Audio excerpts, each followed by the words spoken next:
So great. So welcome. Welcome back. I think I have everything set up now. Oh, welcome to the data mining class. So this is the combination of 3 Meets With classes. It's serving kind of CS graduate students and also from graduate students, maybe other areas in CS 6140. CS undergraduates in CS 5140 and data science undergraduates in DS 4140. It's the data mining class, so I will kind of overview what the class will contain in the second half of this lecture. This first one, I kind of want to go over how the mechanics of the work, what it will cover, and how everything will work. I'm the instructor, Jeff Phillips. So I'm a full professor here. I've been here for almost 15 years. So when I started here, there was no, there had been a machine learning course, but it was, I think, canceled the first year I was here. And then it kind of restarted and rebuilt the next year. There was no data science program, almost no AI courses. There was AI stuff from just perspective of like robotics and planning. So since then, a lot has changed.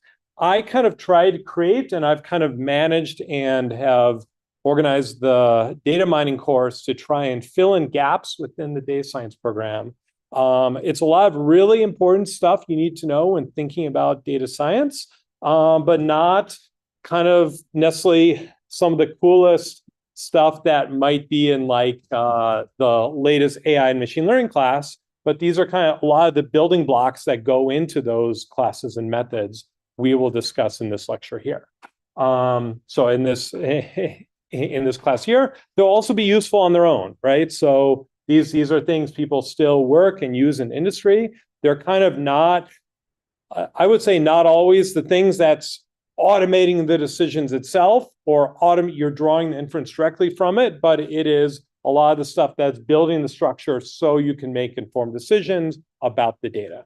So it's kind of a really important kind of glue class, and we'll talk about stuff that is modern and connecting lots of these different areas together. So you should have some background in kind of programming, probability, linear algebra, probably the 3190 course if you're an undergraduate here. All right. If not, we'll probably go over a lot of concepts, but they're going to come super quickly. So, but if you don't know what like a matrix is and how to operate with it or what an expected value is, you're probably not starting in the right place. The book for this class will mostly be a book I wrote, The Mathematical Foundations of Data Analysis, but we're not sticking right to that book. We're kind of coming, we're going to kind of bounce around. I wrote it partially for this class and the 3190 class, more structured for 3190 class. But I will show you, I will post a bunch of lecture notes as we go that I've developed over time. There are other courses I've linked to, which other books linked to I think will be useful. As I was mentioning at the beginning and why the setup was taking a bit longer, we are streaming live on YouTube right now. So I'll link to, and you'll be able to find all the lectures up there afterwards. Again, don't rely on those lectures. It's much better to come into class. And it's kind of right after lunch here in the middle of campus. So I've got a great view. This is good people to meet and hang out with. So don't rely on those, but I have them up there for your resources. All right. So the class will have, you're not seeing the same thing I'm seeing here. Okay.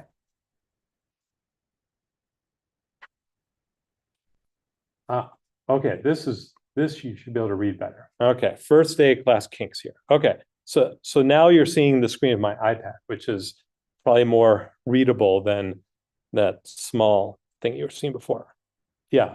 So okay, so kind of I will run most of the class through the web page, the public web page, which I edit.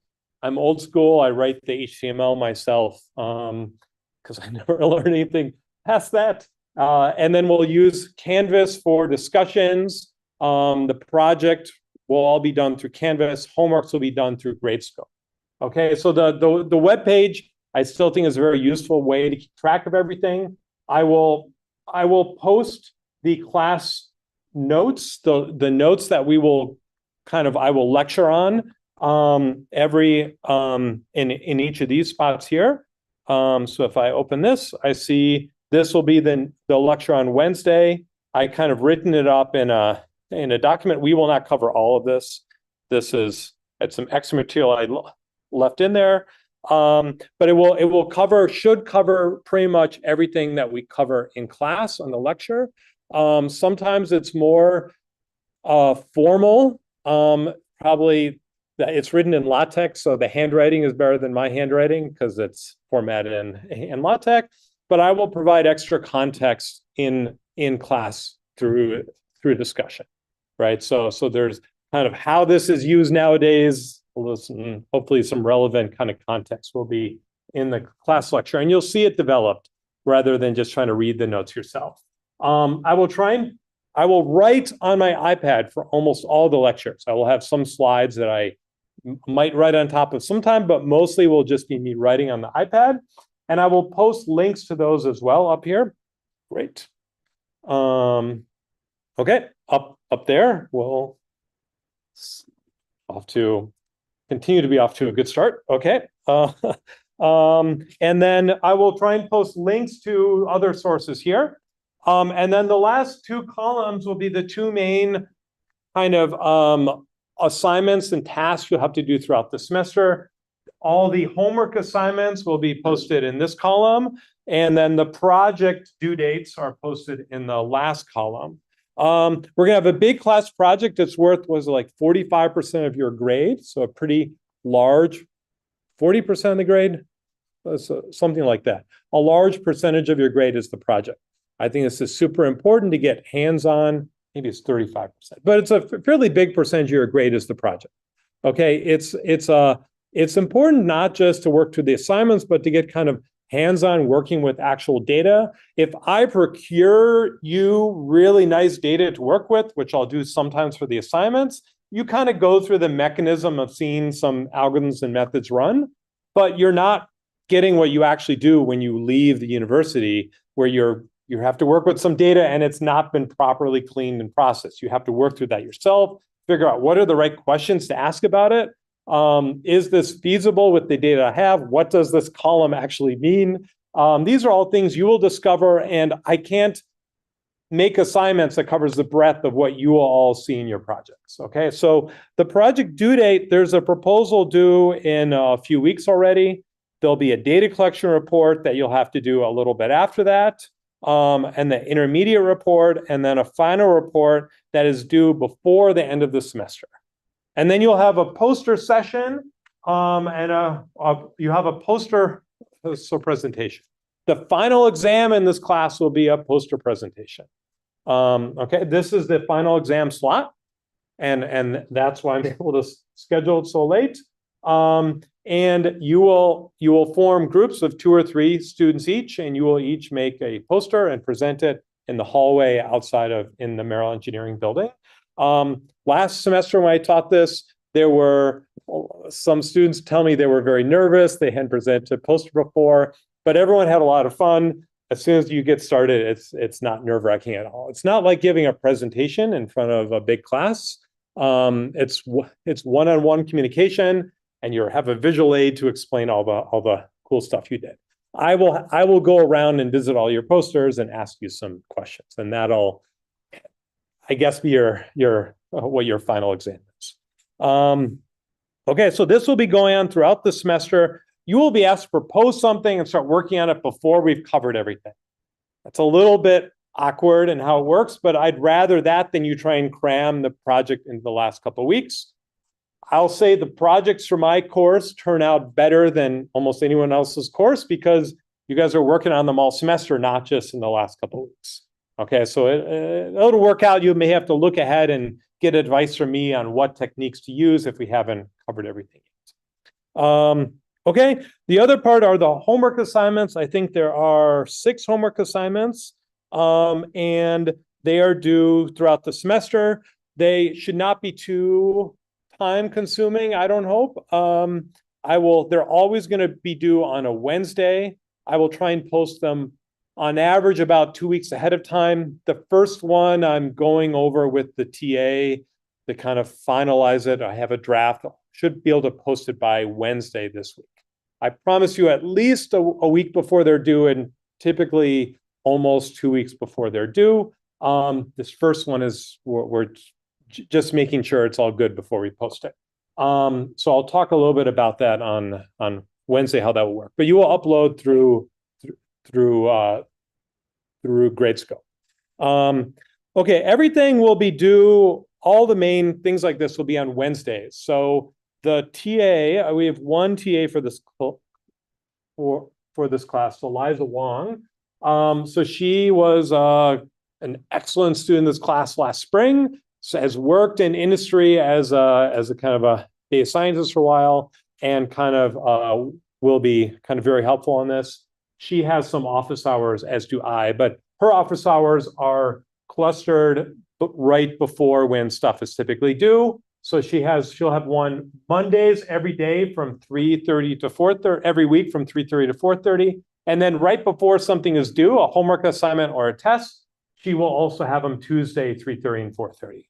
Okay. I will have office hours. My office is MEB 3404. This is right next to the main office.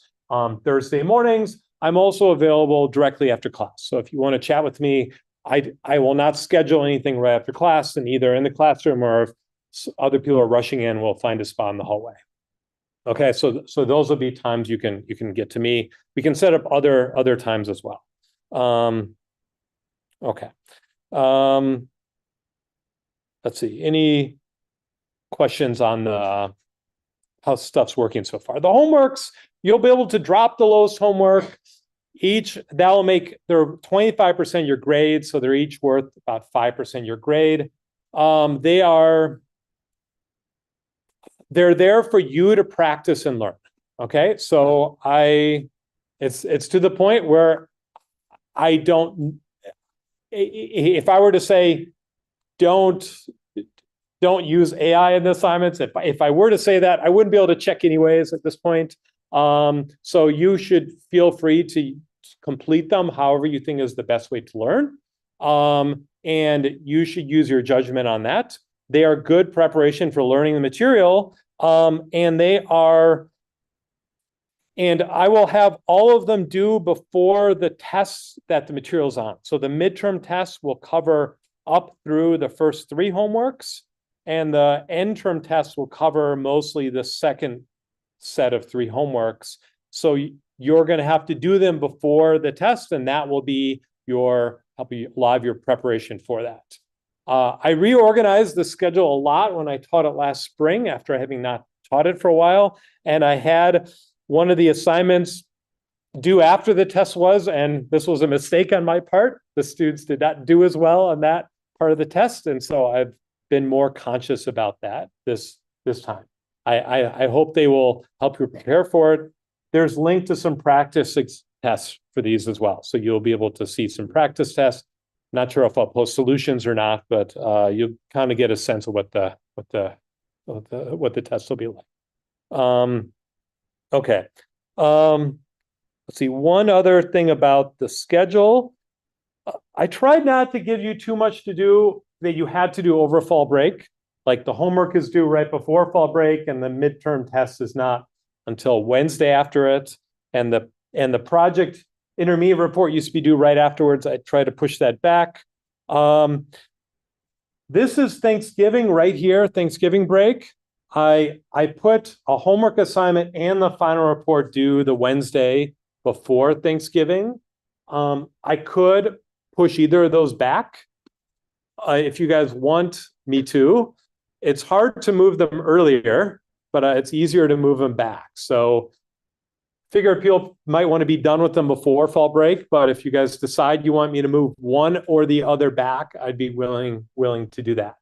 But I want the homework to be due before the interim test, so we could have it be due that Monday or something, or maybe push the final report back, but you might want to be done with it.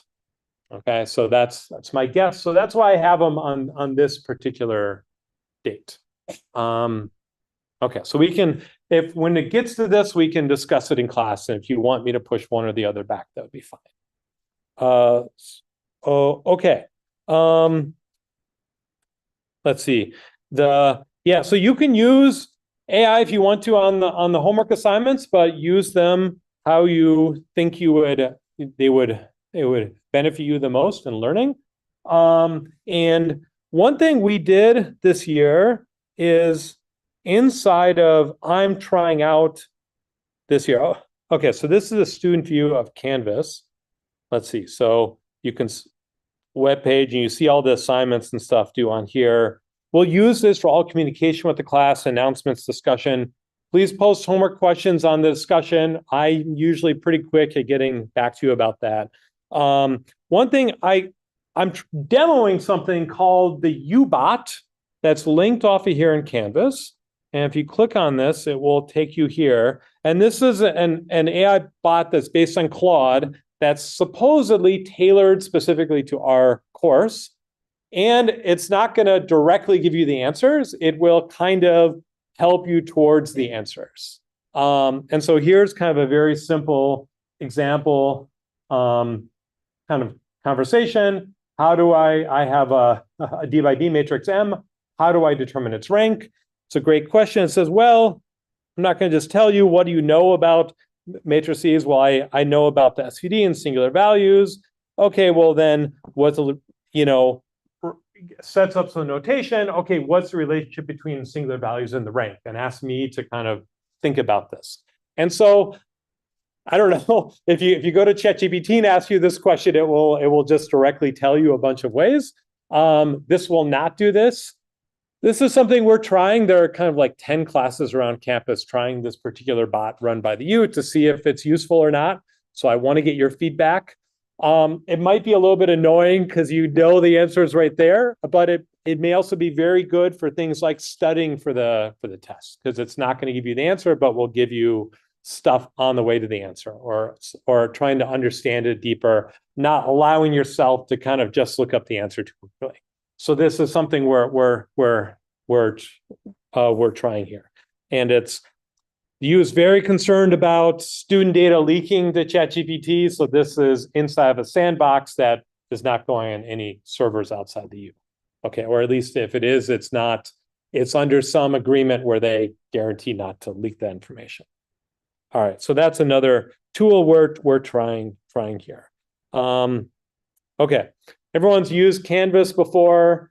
Who has not used Gradescope before? Okay, we'll be using Gradescope. Hopefully I'll have it set up for Wednesday's lecture. I'll show you how it works. It's very simple. You upload a PDF the same way you did before. It makes our grading and the feedback much better than if we do it through Canvas. It's a really, really nice tool. Okay. Yeah, this is the official syllabus. Yeah, the grading, I will probably be on this grade scale where, based on the percentages, 90 to 100 is A- to A. 80 to 90 is B minus to B plus, and then it's like, it's for B, it would be 80 to 83 is a B minus, 83 to 87 is a B, 87 to 89.99 is a B plus. So we'll probably stick to that. Sometimes I round a little bit on the boundaries if there's like one student would be grouped better with another part, but only round up. So there's a late policy for the homeworks. Again, these homeworks are designed to keep you engaged in the class and force you to have stuff to do every so often. They're for your learning, but you need to turn them in. We need to grade them and give feedback, and they are part of the grade. So I have a late policy on this. You can turn it in. If you turn it in late, and if it's marked late by Gradescope, it's late. Okay, there's might be 5 minutes slack on Gradescope, but so if it's marked late by Gradescope, it's late. And then you can turn it in up to 24 hours late, you get 10% off. Up to 48 hours late, you get 20% off. Nothing after that, because we may start grading and releasing parts of the grade. So then it's too late to turn it in. If you are falling behind in class and have not turned stuff in, again, you can drop your lowest homework assignment, but only if you turn all of them in. So if it happens you're behind and you miss one and you turned it in like a month and a half late, that's fine, actually. I want you to do them, right? And then you can drop it. Okay, so you can drop it if you turn in late, but it will be a 0, but it will be dropped from your grade point average. I want you to do all of them.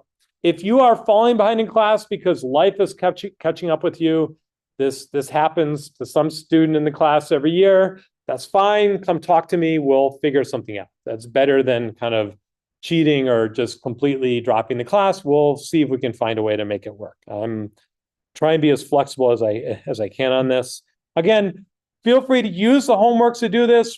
Try and write them up yourself. Try and make sure you understand it yourself, but you will ultimately be responsible for your stuff on the homework assignments. Okay, so don't turn in an exact copy of someone else's homework assignment. We'll be able to catch this. We will catch it, and then you will get a 0 on that homework assignment. So make sure you write it up yourself. Don't do some obvious cheating cases on the homework assignments. Okay, so it's if you're falling behind, come talk to me. If you can't make it, we'll work something else out. But if you make it so it's painfully obvious that you've cheated, we'll have to do a sanction. This happens. Again, you can, so on the midterm and interim tests, there'll be like absolutely no computing thinking devices, anything, no calculators. That means it will be simple enough in terms of calculations. You won't have to do any kind of hard calculations on it, but you'll have to do it yourself. So don't rely on that. You'll be able to bring in one sheet of paper front and back so you can write notes on it. Not everything, but one sheet of paper front and back. And so keep that in mind when you're preparing for this. The project you can do and assignments you can do some AI assistant. That's fine. So I want you to do something cool. I will talk to you at your posters and read your final report. And if you don't know what's going on when I interview you at the poster, then I'll be clear that you did not actually engage in the project. All right. So you need to be able to answer questions about the project. I will check in with you at the project proposal, at the data collection report, at the intermediate report. I will meet with each of the groups at this point. And if you guys aren't actually on top of it, I will know. Okay. So I will assess that out with interviews actually. So you can use it, but as a tool to enhance what you're doing, but I still want you to engage with it and do some kind of cool stuff on your own. I don't think AI is quite there yet for the sort of things I'm really teaching and testing, which is like how to really interpret whether you made proper sense of your data. It's not so much whether, which algorithm did you run and how fast did it run and how to get the code, the syntax right. That stuff, that's great for AI. But trying to make sense out of the project and draw a useful conclusion from it. This is, I'm not sure it's there yet. So I don't think it'll be that helpful. Okay, again, any issues with disabilities or kind of misconduct issues, there are resources here. If you need extra time on the test or one of these disability issues, file this with the disabilities office and I will process this. Again, happens to several students do this every semester. It's not a big deal for me. Okay, and behave well in class, including on the message boards. Don't say really mean things to people in place, right? Just, that'd be great if you don't. Yeah, okay. Standard stuff, had to say. All right. Hopefully the other lectures in this semester will be more interesting than this so far. Okay. Any questions? This all makes sense so far? Okay. Okay. So I will, again, mostly be lecturing on my iPad. I'm not going to be writing on the iPad today other than maybe scribbling on these notes. I've got some slides covering what we will be trying to overview for the whole semester, give you a sense of what the course will cover, and get a sense of, hopefully, so you find this really interesting and tell all of your friends about it. Okay, but again, we're not going to get too deep into anything. Okay, so what is data mining? It's always been a class where, like, well, what is machine learning? I think is a pretty clear, there's a pretty clear answer to that. What is data mining is a bit kind of, like I said, this is kind of like the team player class. This is kind of filling in gaps in the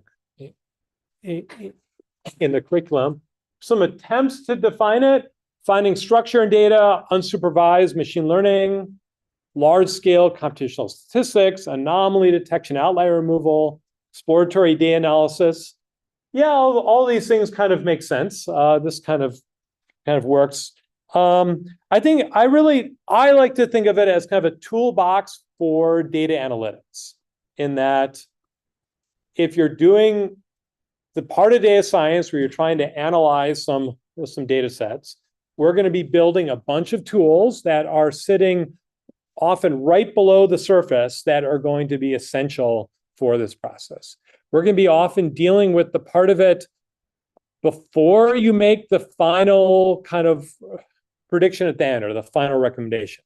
But it's going to be understanding what those pieces are and how they fit together. That's the key part of what's going to be happening in this course here. Okay, so we're talking about kind of principles of converting from messy raw data into kind of these abstract representations, right? So if you're using an algorithm, if you're using a library to do something that's making a prediction, either machine learning or some data mining algorithms, they're going to assume data is in some mathematical representation or computer science data structure representation. And that's not often exactly the way the raw data is. Or maybe it is that way, but if you run it directly on the data, your output won't actually make any sense. Okay, so we need to get it into representation so I can run an algorithm and it will make sense in that representation.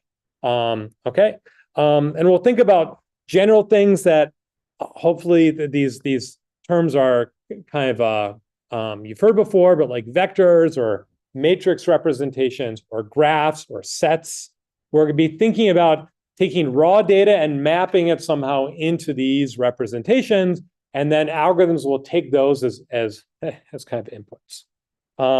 Okay, then we'll have algorithms that will run on top and analyze data that are from these abstract representations, where it makes sense to do here. And what will be key is that in that representation, we'll be able to measure the distance between two objects, the similarity or distance between objects. How do we do that? Well, that will be a modeling choice, and we will review how do we come to this modeling choice? What are the options for measuring a distance? And given that representation and the distance, then we can choose an algorithm, we can run it. And there'll be trade-off between things like the scalability, the amount of error we have, and how well it's actually modeling the data. Okay, so these are the sort of levels of kind of decisions and concepts this class will be about. Okay. Again, so I kind of, my background before, at least before getting into this, was kind of I was kind of, my graduate school work was mostly in algorithms, thinking about the efficiency of things, where there's a well-defined problem, well-defined input, and well-defined goal, and you want to, as fast as possible, create the output, right? If you take an algorithms course, it's like this. It's very cleanly well-defined. I was also kind of very interested in statistical modeling, right? This is a very idealized modeling of it, but I mean, it's on average, statisticians have gotten better, but a lot of them don't think about the efficiency of the process at all, or even if it's computable. And so they often don't think about the efficiency, but it's very deep in the modeling. I think data mining is going to be in kind of the sweet spot in the middle. Frankly, I think algorithms people are too focused on the idealized inputs and outputs. It's useful for writing a library, but when you're doing data science or data analysis, you can't think that rigidly about the problem. Statisticians, I think, overmodel stuff too much. They'll assume, oh, this is generated from this sort of probability distribution. And if it's that probability distribution, I know exactly how many samples I need until it converges towards this limiting behavior. And I can write down a hypothesis test that says, oh, the p-value would be exactly 0.04. So I should reject this null hypothesis, right? This is often over-modeled, right? They make too many modeling assumptions, I would say. And so we're going to be somewhere in between. We're going to have to make modeling assumptions, but we're going to make them with an eye towards something we can compute efficiently. And we're not going to, I think, over-model things. We're not going to, the way a statistician would assign a very precise distribution, we're going to try and leave this as flexible as possible. But you can't be devoid of modeling either. You have to make decisions that are not going to be given to you when you're given the data and you're working at a company and someone comes and says, oh, I need you to find the clusters in this data. Okay, well, they don't tell you what distance to use for things, which features to use in that representation, which form of clustering to do. They just said, I want to understand what the different groups of my data is like. And you have to figure that out yourself. Okay, so you have somewhere in between here, and that's where this kind of data mining lies. Okay. Okay, how we teach data mining in this university, I think, has been kind of, it's kind of, when I started this, it was a fairly different way of teaching it. It was much more on the algorithm side, less on the statistics side, or less on the database perspective side. And I was thinking more generally about it, that made it amenable to kind of mesh well with how machine learning people think of the world. But it's different at every university. So I often get like transfer requests for people taking a data mining or data analysis class at some other university. And there's a big diversity of topics. And so I think it fits in well with our curriculum, but it may be very different from what you see at a kind of a different university. I keep refining the material. I think I changed about 5 lectures from the previous time I taught, when I taught in the spring, and I'm changing about another 5 lectures and reordering stuff to try and make sure it's up to date. There are some very classic techniques that are like in the ACM guide for what a data mining class should teach, and may mention them, but some of those things don't actually work. Okay, there was a lot we didn't know when the data mining field came into be. And there are some classic algorithms that don't actually hold up under kind of scrutiny. So I will teach things that are actually used in companies and in modern analysis. There's some things that I'll give for historical context and some other places, but I'll try and touch on things that are more widely used and active in research and in the industry as well.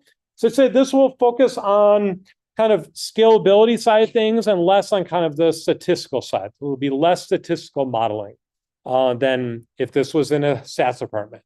So the Utah State University, for instance, has a very statistics focused kind of data science curriculum. It's in their stats department.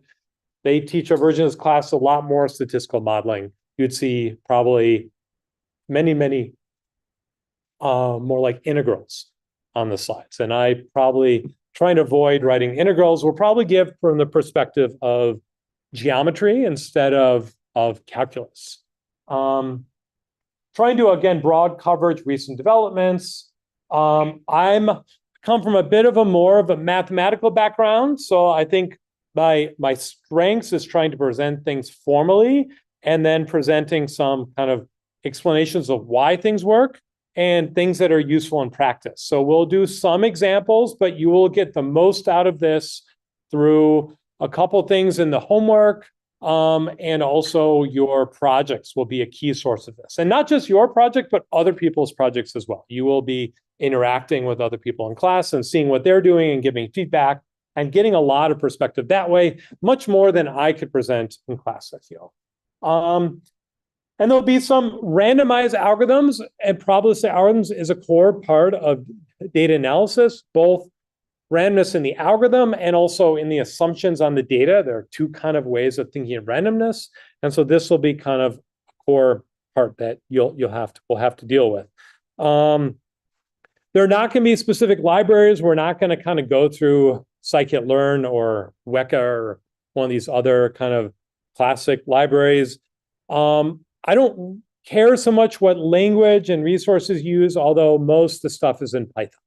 When I first started teaching it, people would use all sorts of stuff. Now, basically everyone uses Python. So that's why I suggest me and the TAs will prepare most stuff so it's amenable to doing stuff in Python.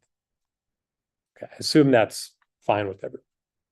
Okay, yeah, I figured. Okay, again, like different maths, you should be familiar with linear algebra. We will be using linear algebra and not so much background. If I do, it'll be super quick. You'll be expect to understand basics of probability, things like expected values should be pretty familiar with. We won't be like deriving a bunch of probability, but the probabilistic concepts will be inherent in all sorts of things we do, and how to explain why does this work? Why do we make this decision? You need to be able to think probabilistically about it. Okay, and high-dimensional geometry, I guess this will be the perspective that I'll be bringing to try and convey information. I don't expect any of you to have backgrounds in high-dimensional geometry, but this will be what I'll be using instead of integrals for the most part, okay? The great thing about high-dimensional geometry is you can mostly draw pictures in 2 dimensions for many of the concepts. And so I will be able to illustrate ideas by drawing them on the iPad, and as opposed to kind of reasoning about it through probability distributions and whatnot. Okay, so hopefully you'll come out of the class with a better sense of high-dimensional geometry. Okay. Okay, so let me kind of, this is another way of thinking about what is data mining. There's kind of this classic way of dividing up data, and this doesn't work for all sorts of data, and we'll already by the second lecture, we will kind of diverge from this a bit. But you can think of data as either coming with a label or not coming with a label, right? So if you've seen any machine learning, if you have every data point has a label, either a real value about how good is it, how much money did you make, what grade point value did you get on the test, that's a label that comes with it. Or did a sports team win or did they lose? That can be a binary label. With the labels, you can do things like regression and classification, and you can build models that predict the label for new data where you don't have the label yet. So it's very powerful. This is what a lot of machine learning and a lot of data science and AI has been powered by, being able to use this sort of data where you have labels. Data mining is mostly the other part, right? What distinguishes this largely is that in the supervised with label classification, you can evaluate how well you're doing with cross-validation. You take your data and you split it into two parts, part for training, building a method, and some part you held out to evaluate how well it worked. Okay, so I can try any sort of method, and which the winner is the one that does best on the data that I held out.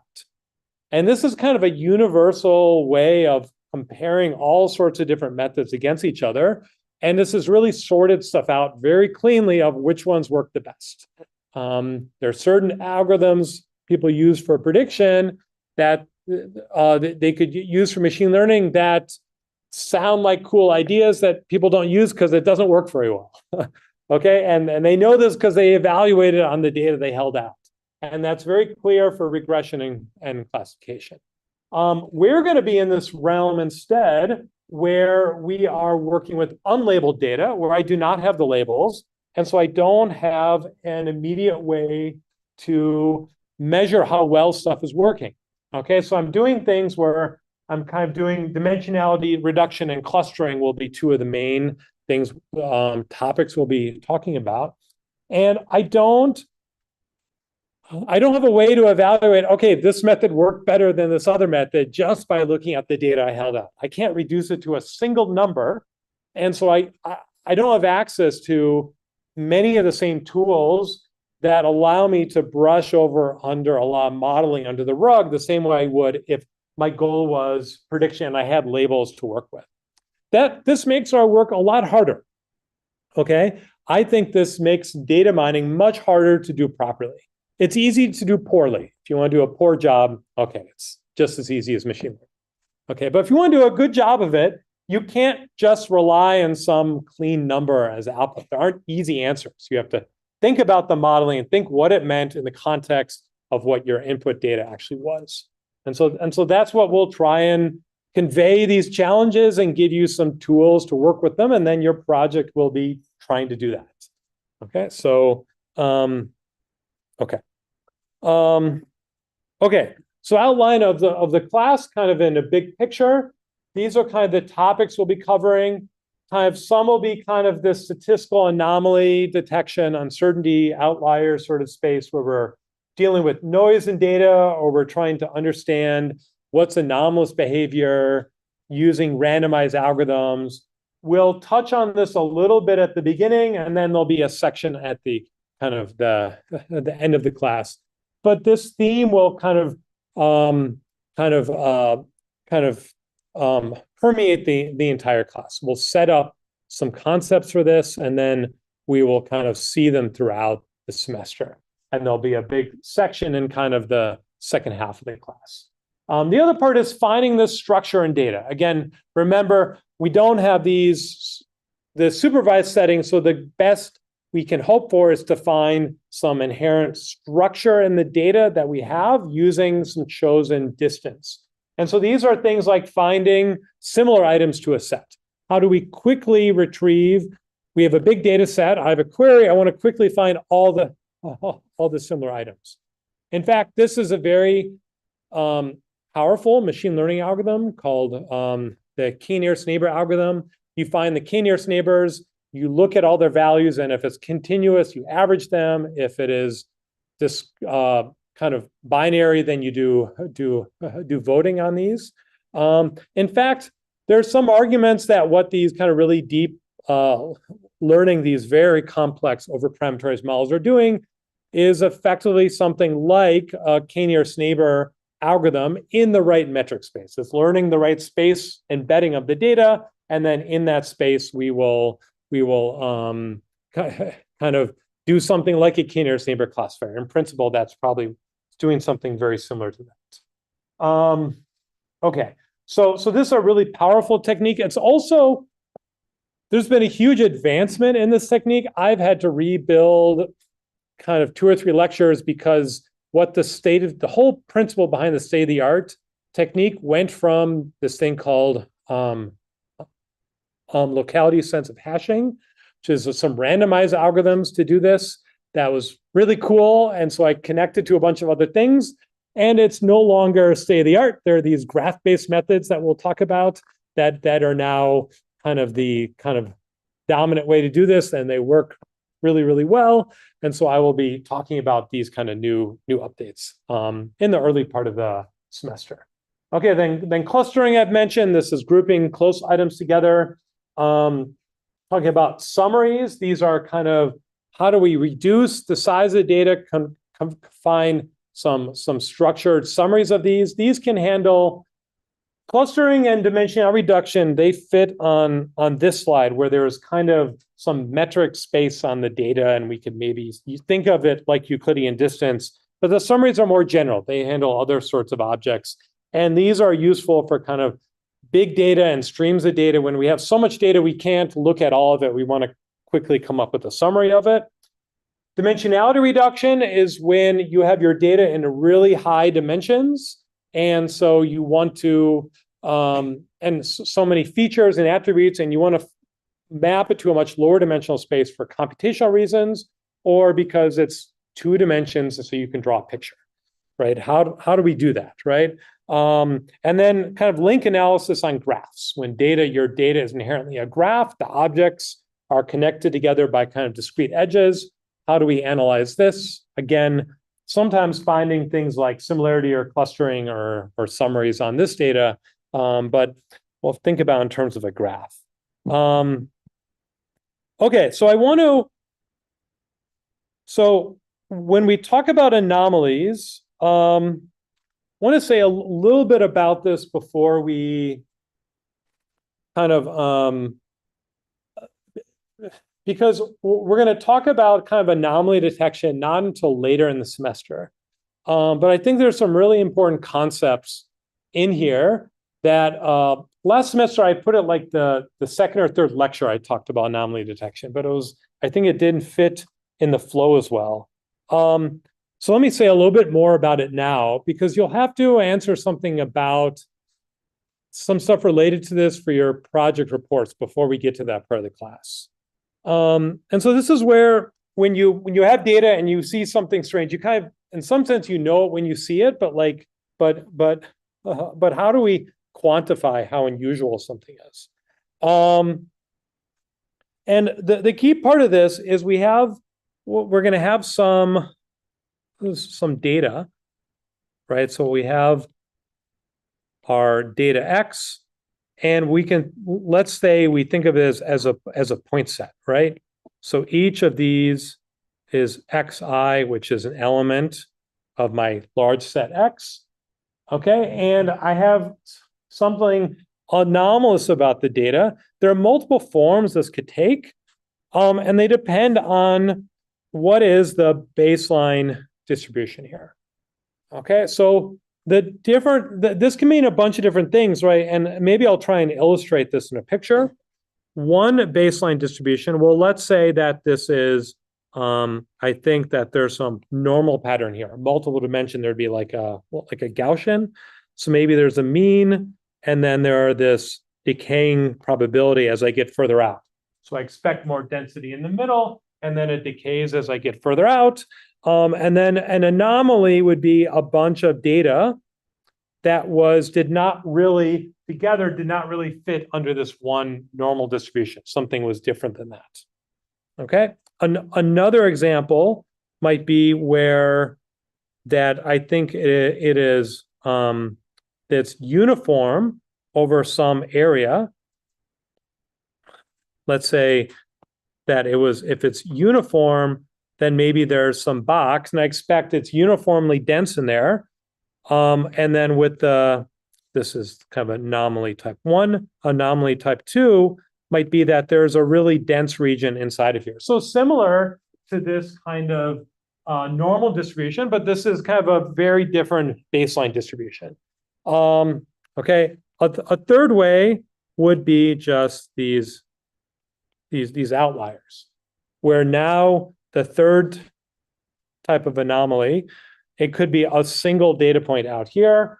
And I'd say, well, there's all this data here, and then this one is very far from everything else. Okay, what is now kind of what the outliers are implicitly saying is that the distance between data points and maybe its nearest neighbor is about kind of this distance. And this distance to its nearest neighbor, or some other way of measuring, we'll talk about, is very far away.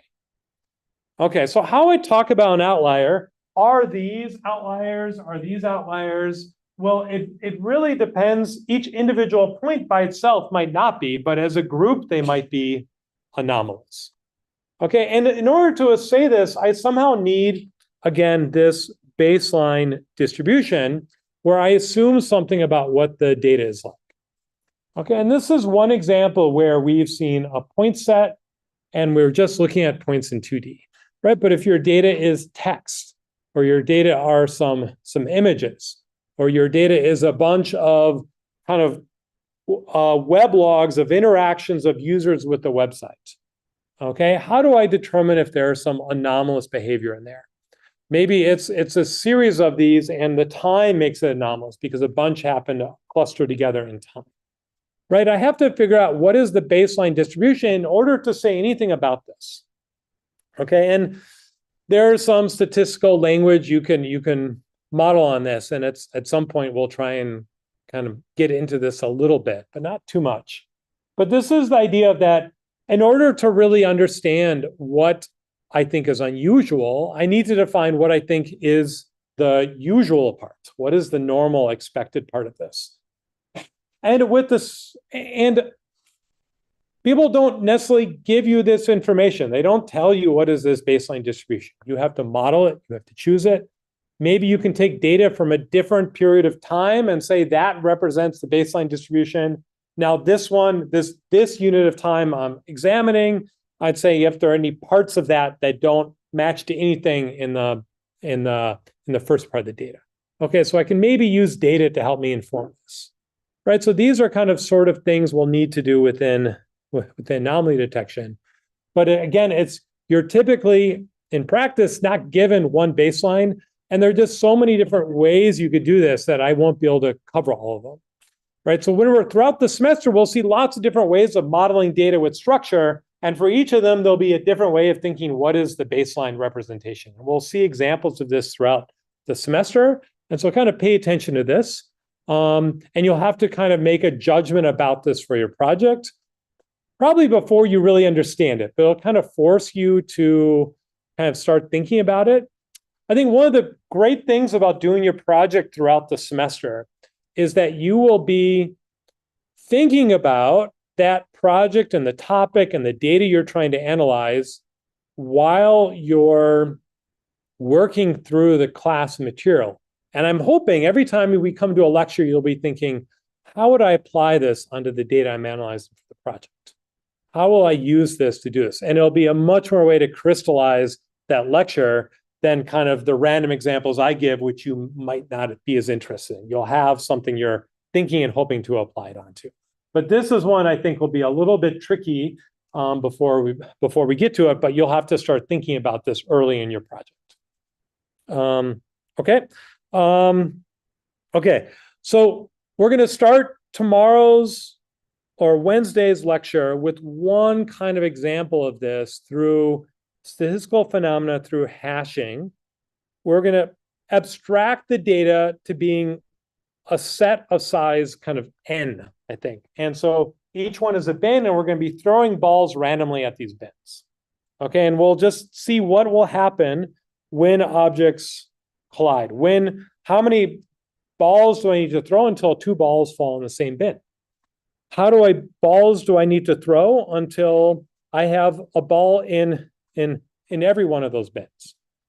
And how many balls do I need to throw until roughly the distribution is uniform, right? This one is pretty far from uniform. There just barely is one item in this bin. This one has 10, but eventually it looks kind of uniform, right? So kind of ask these questions as a very clean abstraction of how you would start thinking about these things. Okay, so we'll start with this, and it'll be kind of abstract, but it will kind of, I think, really give you insight into how, even under our best guesses of the randomness in the data, like things are not evenly as spread out as uniformly in the structure that appears there as you might think. Okay. And then there'll be a lot of Then we'll be thinking about in the first big section class on it's call it the similarity section of class, finding nearest neighbor searching, but it's much more about how to think about measuring the similarity between different types of data. Okay, so if we have data, it could be text, it could be graphs, it could be data in a table. What we really need to do is to be able to measure how similar are two rows in the table. How similar are two pieces of text, two words? How do we measure this similarity? And there's a common pattern that underlays most of this, which is you map it into a representation as a high dimensional vector, and then we use what's called either Euclidean distance or the cosine distance, or the cosine similarity. And this is what most of machine learning and data mining runs on, finding this representation. So we'll be thinking about how to do this and what are the common ways. And this is something that, again, has changed in the last 5 or 10 years since I started teaching the class, at least with text for sure. That's happened a lot. But this process has become even more powerful and universal than when I started kind of teaching the class. It used to be a lot more hand-engineered ways of doing this. Now everyone tries to convert it into these vector representations, whether that's a learned way of doing it or it's kind of a crafted way of doing it. And this will be key. We'll also think about representing things as sets, which doesn't quite fall in here, but is another common way. And most things you can represent in vectors pretty well and preserve the distance in a way it makes sense, but not everything. If you represent something as a set, and we'll see examples of this, if it's known that if you convert that into between a set and a vector, you can't convert back and forth without losing some information. Turns out things between like language and tables and graphs and matrices, there are very kind of smooth ways of doing it. A lot of other structure, we've kind of learned how to do this well, but with sets, it does not work as well. And so sometimes people operate directly on the sets. Okay, so and that used to be more dominant way to deal with language, to map it into a set representation, but now it's all vector representations. Okay. Okay, once we have this representation, then we can ask these questions.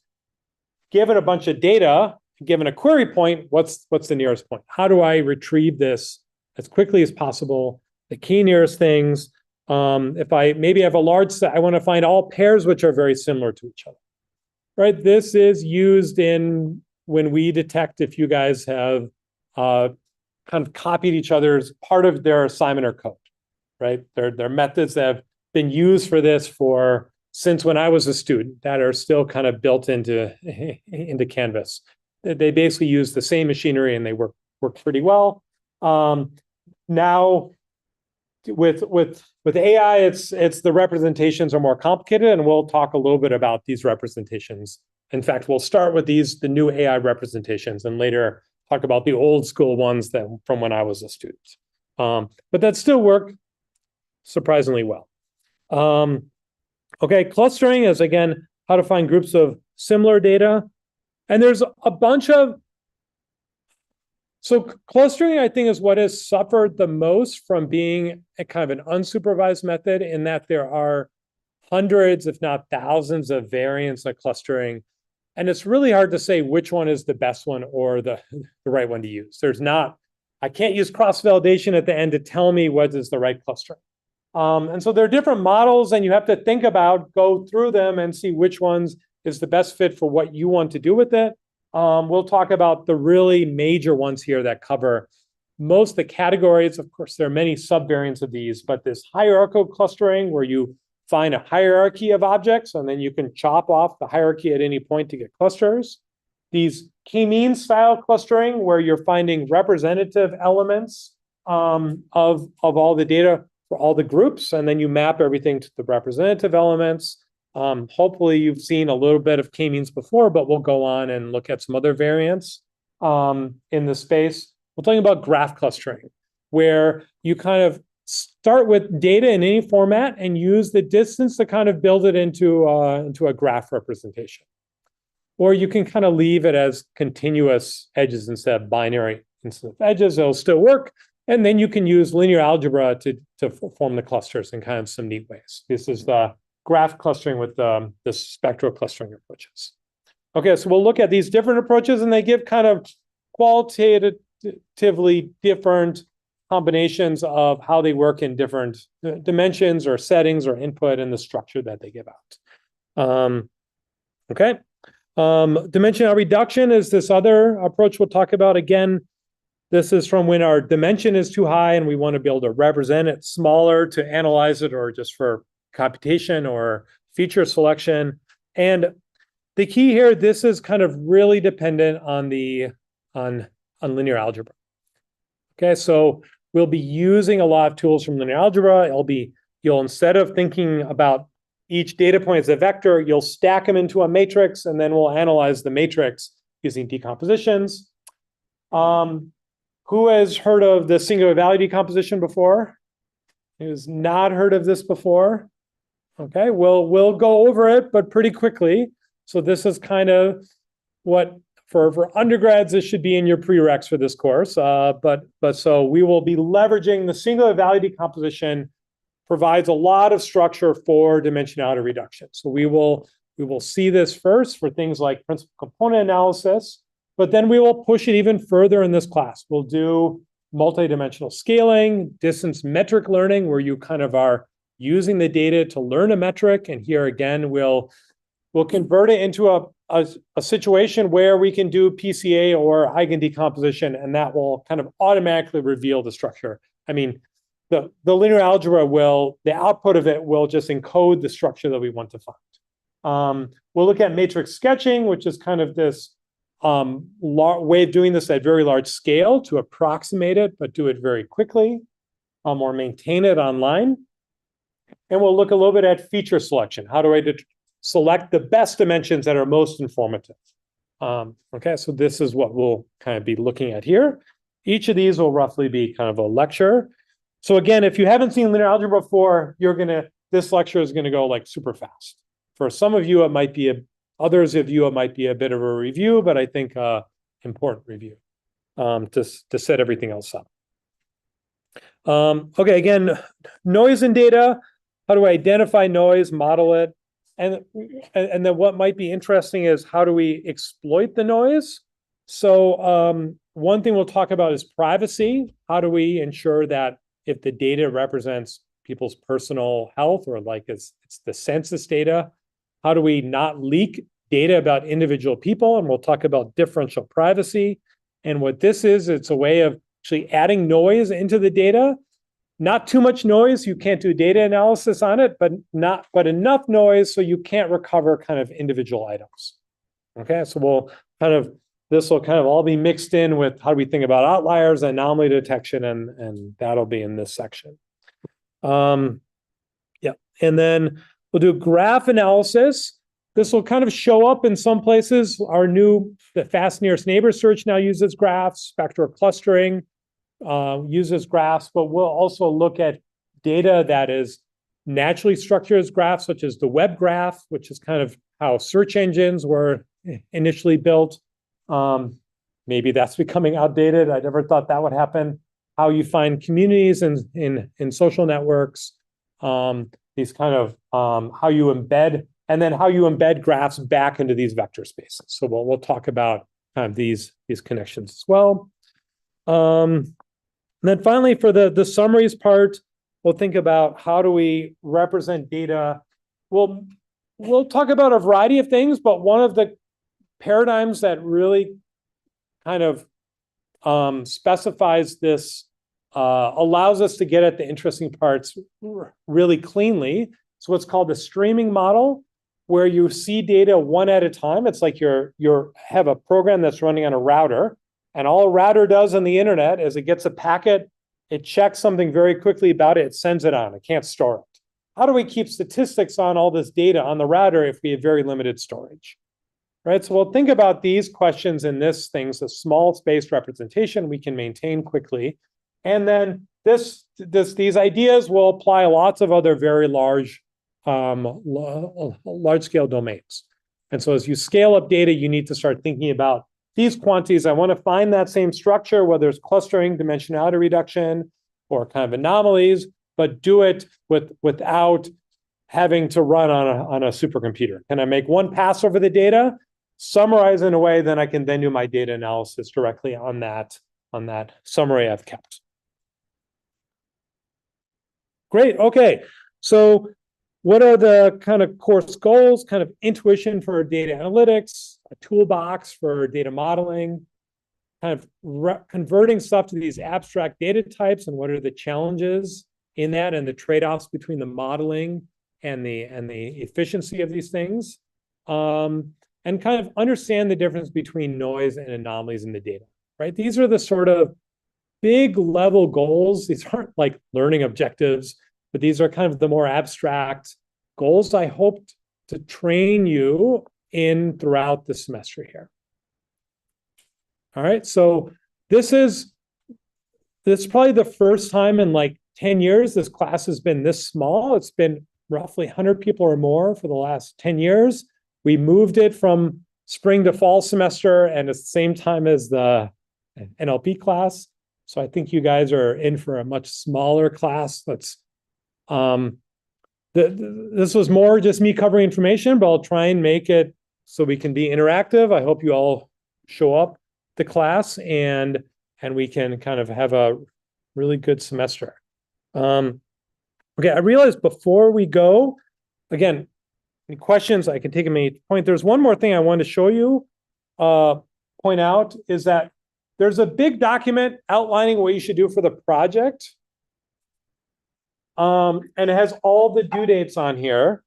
And it has kind of what to expect, the scale of the project, what to do in the project proposal, where to look for some websites with a lot of cool data sets on them.